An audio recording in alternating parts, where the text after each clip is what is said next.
I'm First Sergeant Floyd, Missouri National Guard. I'm Sergeant Christia, Missouri National Guard. And what we're doing here today is just sort of kicking it around, discussing points of leadership, tenets of leadership, challenges that leaders face in the military.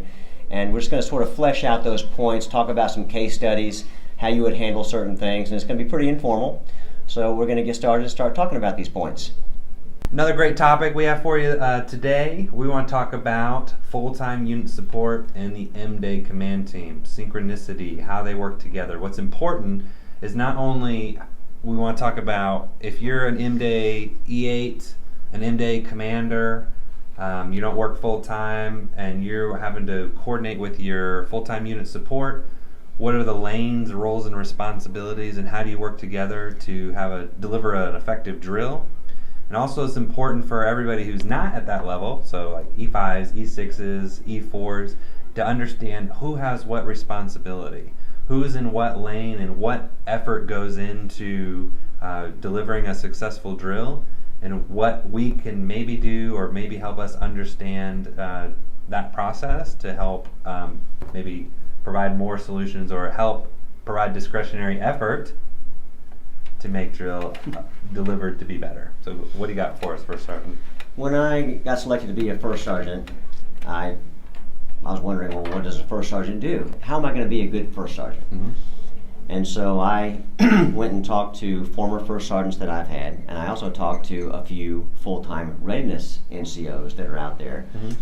Because just coming up and witnessing the relationship between full-time staff and M-Day command team, I know that there's lanes. There's just because you're the First Sergeant or you're the commander, that doesn't necessarily mean that you're calling every shot during drill, because you're not. Explain that. Just first off, help us define command team really quick. Okay, command team for a company is commander, First Sergeant, 2 people. That's the command team. Mm-hmm. Full-time unit staff will be readiness NCO, supply NCO, training NCO, admin NCO. Mm-hmm. Some units have all 4 of those, some units have 2 or 3. But those are the full-time staff, FTUS, full-time unit staff. They're there all day, every day. That's their job. That's how they pay their bills. That's their career. Those are the people that actually conduct the business of the unit. For the unit to even be a unit, it must conduct itself as an everyday business with metrics to hit, paperwork to be filed, to be submitted. You're looking out for personnel actions, promotions, awards, supply, just an endless number of things that need to be done and tracked all day, every day, for the unit to even exist and do business as a unit. Mm-hmm. Separate and apart from the little tasks or the jobs that you're going to do at drill. So you have to realize that is a fact.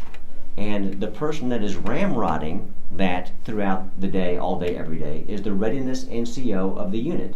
That is the foreman. That is the full-time boss that conducts the business of the unit all day, every day.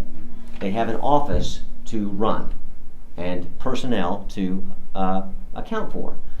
Their subordinates that conduct their separate missions, the admin and the supply and the training. So as a First Sergeant, I know that I technically outrank them. Okay, great. So do I want to walk into the unit and rearrange the furniture, mandate new office hours, set new priorities right off the bat, start moving things around the way that I think I like them just because I come in with whatever I think my intent's going to be? Mm-hmm. And that's a big no, because as an M-Day First Sergeant or Commander, you're there 16 to 18 hours a month. Okay, so you keep that in perspective. Okay, I don't think I need to beat that into the ground, but you don't just go in and turn the ship upside down because you think you have the right to. Because if you do, that readiness NCO will tell you why that can't happen, First Sergeant. We have to run the unit this way because in order to even remain a unit, we have to do these things. If you tell us this, we're not going to be able to do these things. And it won't be too long before that comes back around and the First Sergeant is corrected and will no longer do those things again. So the big hurdle is realizing that that'll happen, that is going to be your role. I mean, you have to work with the full-time staff. So here's the question that I asked them. I'm coming in. I know I'm a first sergeant. How do I add value to what you do? What do you expect me to provide you with? How can I help you do your job better? Because I realize that if I don't exist, if I never show up to that unit, the unit is still going to do business all day, every day. I know how expendable I am. Therefore, if I'm going to be there, how am I going to help you do your job? And they might say, well, I've got a handle on it. I do this, that, and the other, and we're covered there. Okay, well then how can I add value? Well, they might have something that they don't have time to focus on, like NCOERs. Or in my case, there wasn't a strong first sergeant to drive leadership training or to provide that overall example or set that overall tone for people to conduct themselves within. I'm not going to pretend that I'm going to crack the whip on a full-time unit staff, especially if we don't even share their MOS, and tell them how to do their job better. That's foolish. I'm not going to do that. So you just need to know that just because you outrank them, that doesn't necessarily give you the power to turn their ship upside down.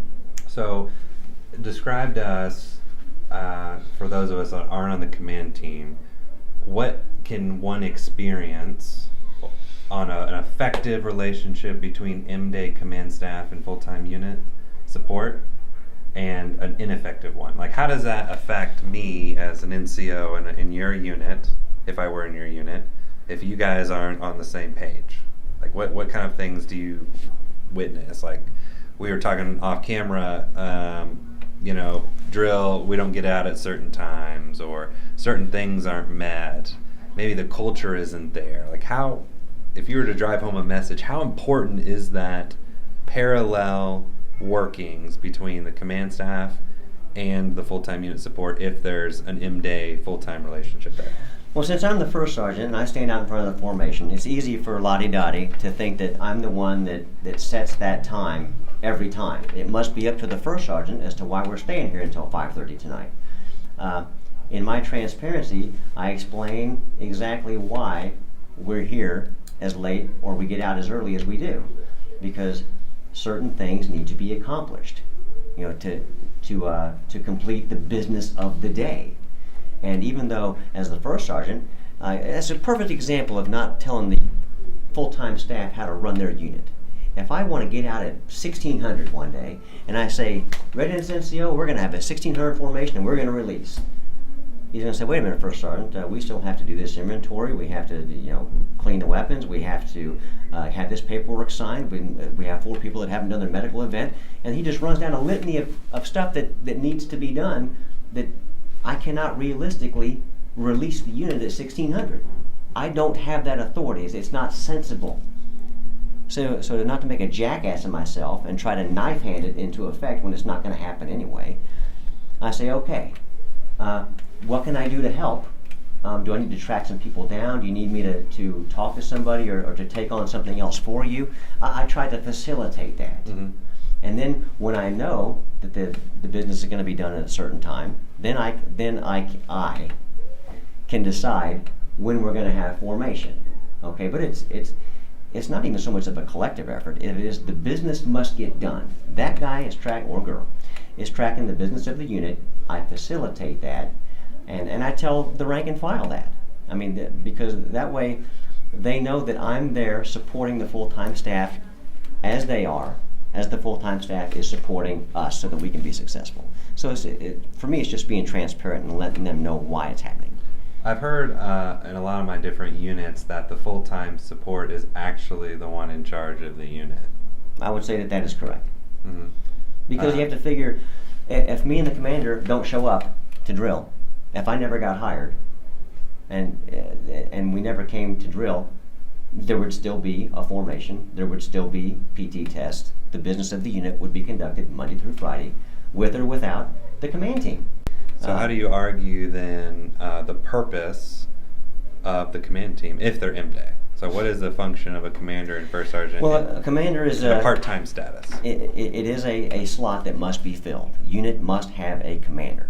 Now, in the absence of a commander, business can still be conducted and things are still going to be signed, but when that commander takes that role, now he or she assumes certain responsibilities. You assume responsibility for equipment and personnel, and you sign for a lot of things, and you're going to be accountable to your higher officer command element for how you conduct the business of the unit. If you were to talk to all the other part-time command staff out there, first sergeants and commanders of company level, we're not talking battalion, maybe even it would apply to the battalion and brigade level I think so. as well.